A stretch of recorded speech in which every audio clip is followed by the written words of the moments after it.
चलिए शो की शुरुआत करेंगे। पहली बार दिन में आज हम 26,000 के नीचे फिसल चुके हैं, तो थोड़ा सा वीरो डिसअपॉइंटिंग है।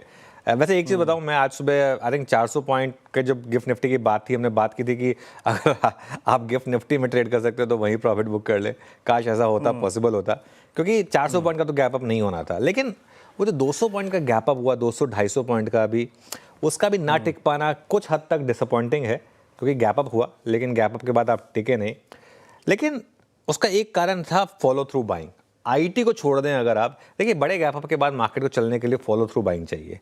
आईटी को अगर आप छोड़ दें, आईटी में फॉलो थ्रू बाइंग आई और अच्छी खासी follow through buying I IT में। आईटी में अगर आपने स्टॉक्स खुलने के बाद भी लिए, वो हमने इन्फोसिस की बात की थी कि आज का स्टॉक ऑफ द डे होगा शायद, अगर आपने उस तरीके से स्टॉक्स को चेज करा तो भी पैसा बना, लेकिन इंडेक्स लेवल पर नहीं, क्योंकि आईटी में अभी भी मोमेंटम है। बैंक निफ्टी में भी ठीक ठाक मोमेंटम है, नया ऑल टाइम हाई लगाया, लेकिन जैसा कि हम पिछले 2 दिन से देख रहे हैं, थोड़ा हायर लेवल पर बैंक निफ्टी में भी प्रॉफिट बुकिंग आ रही है, खास तौर से बड़े बैंक जैसे कि एचडीएफसी बैंक और आईसीआईसीआई बैंक। आज भी अगर आप आईसीआईसीआई बैंक का चार्ट देखें, आपको याद होगा मंडे को भी यही हुआ था आईसीआईसीआई बैंक के केस में। एचडीएफसी बैंक फिर भी थोड़ा सा रिलेटिवली स्ट्रांग है, लेकिन आईसीआईसीआई बैंक में 2-3 दिन से यही ट्रेंड है कि हायर लेवल पे थोड़ी सी प्रॉफिट बुकिंग आ रही है। Very good afternoon. Good afternoon Anuj. आपने एक शब्द का इस्तेमाल किया, मलाल।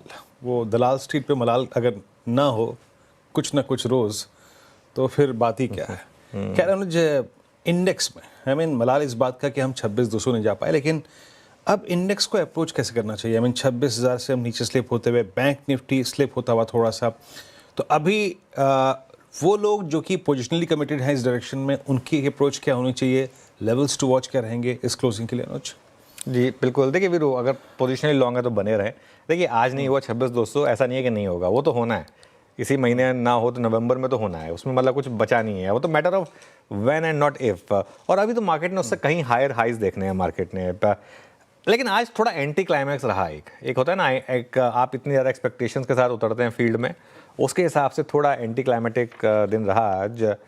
लेकिन बाजार का ट्रेंड बहुत मजबूत है। देखिए अगर आपने कैरी किया है तो 100 पॉइंट आपके और जुड़े ही हैं, ऐसा तो नहीं है कि कम हुए तो कुछ तो जुड़ा ही है आपके खाते में। कैरी करने वालों के लिए पैसा बन रहा है मार्केट में। 25,800 के ऊपर जब तक आप हैं, तब तक मेरा ये मानना है कि आपको हर डिप में बाइंग करनी है। 25,950 के करीब बेस्ट जोन है बाय करने का। इस समय अपना फोकस लार्ज कैप पर रखिए। आई थिंक मिड कैप और स्मॉल कैप थोड़ा अंडर परफॉर्म कर रहे हैं। आज भी एडवांस डिक्लाइन खराब है एक्चुअली। अगर आप देखें mid cap versus mid cap and small cap, advances to declines आज भी डिक्लाइंस के ही फेवर में है, और मोर और लेस पूरे दिन डिक्लाइंस के फेवर में रही है। आईटी पर फोकस रहेगा हमारी लगातार बात होती है, कुछ देर में हम डिटेल डिस्कशन करेंगे आईटी पर। कुछ हद तक सेलेक्टिव फार्मा और उसके अलावा टैरिफ से जुड़े हुए स्टॉक्स ये आउट परफॉर्म करेंगे। आई थिंक इनकी एक बास्केट जो है वो अब यहाँ से थोड़ा सा आउट परफॉर्म कर सकती है। लेकिन अगर आप मुझसे इंडेक्स पे प्योरली व्यू पूछेंगे, थोड़ा डिसअपॉइंटमेंट रहा। रेजिस्टेंस लेवल निफ्टी पे पहले बात करते हैं, 26,100 से 26,150 बेसिकली जो आज का हाई है, क्योंकि हम 26,200 तक जा ही नहीं पाए। और सपोर्ट है आपका 25,850 से 25,950 का, ये बना रहना चाहिए, ये नहीं टूटना चाहिए मेरे ख्याल से। जहाँ तक बैंक निफ्टी की बात है वीरू, यहाँ पर 59,000 से 59,500 पर आपकी रेजिस्टेंस है, और आज का हाई अभी तो खैर उससे हम काफ़ी दूर है, लेकिन सपोर्ट मिलेगा 57,800 से आपका 58,200 का। वीरू, इंडिविजुअल स्टॉक्स में कैसा मूव रहा? अनुज, इंडिविजुअल स्टॉक्स की जहाँ तक बात है, मैं शायद एचडीएफसी बैंक को कंसिडर करता, क्योंकि ये एक बड़े क्रिटिकल एज पे था। 1018 पे 1018 यानी अपने ये जुलाई 30 के स्विंग हाई को काटने की तैयारी कर रहा था, लेकिन पिछले 10 मिनटों में थोड़ी प्रॉफिट टेकिंग आई है। बट स्टिल पोजिशनिंग 1000 की पुट पे राइटिंग मेरे को ठीक लग रही थी। हालांकि अभी एज ऑफ नाउ मैं स्किप करूँगा इसको। मैं पहला स्टॉक लूँगा, दैट्स अगेन फ्रॉम टीसीएस, मतलब आईटी स्पेस से।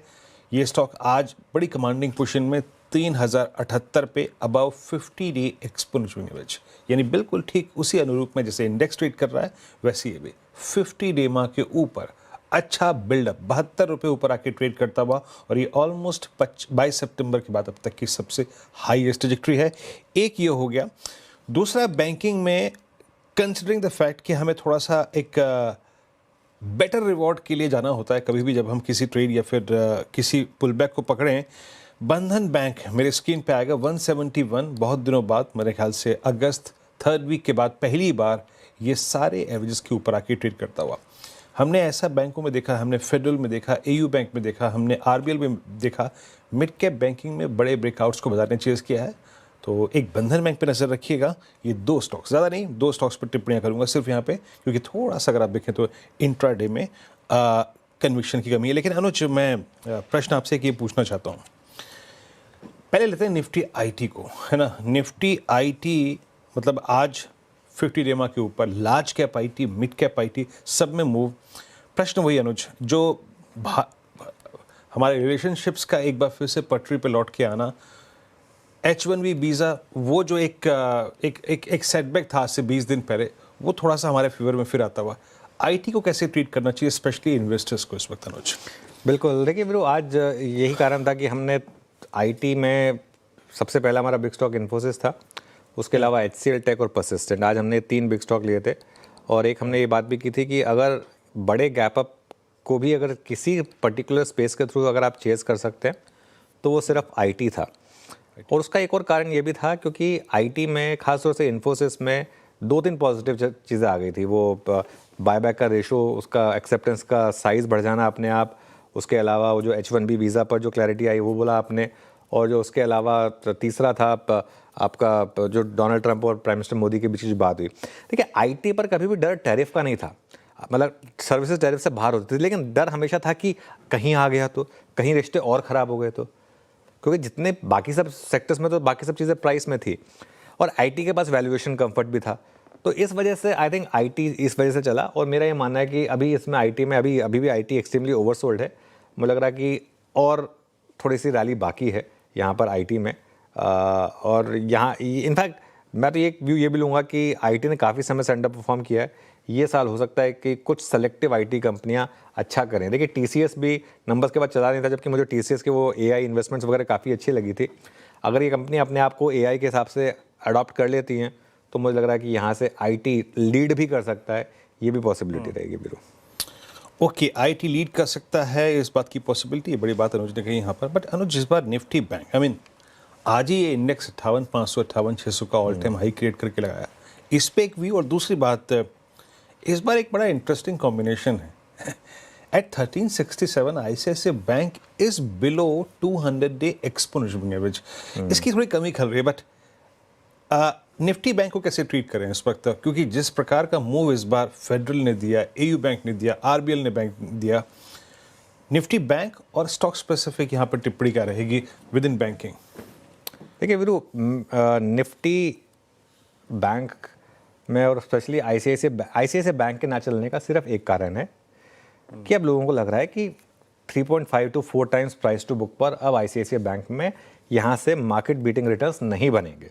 यही बात हमने मंडे को भी डिस्कस की थी जब मंडे को स्टॉक गिरा था, और यही बात मैं आज भी आपको डिस्कस कर रहा हूँ कि नंबर्स में कोई खराबी नहीं थी, still continues to be the best stock of the sector. लेकिन कहीं ना कहीं अब मार्केट का जो मूड है वो शिफ्ट हुआ है, मार्केट का मूड शिफ्ट हुआ है कुछ हद तक एचडीएफसी बैंक में वापस, और कुछ हद तक बाकी सेकंड रैंक बैंक्स में। आप आज का पीएसयू बैंक निफ्टी उठा के देख लीजिए, आई थिंक मार्केट का फोकस है, एक्सिस बैंक उठा के देख लीजिए, अब मार्केट का फोकस थोड़ा उन स्टॉक्स पर है जहाँ थोड़ा सा वैल्यूएशन का कंफर्ट है। ये कारण है कि आप इस तरीके के आज मूव्स देख रहे हैं विरूप।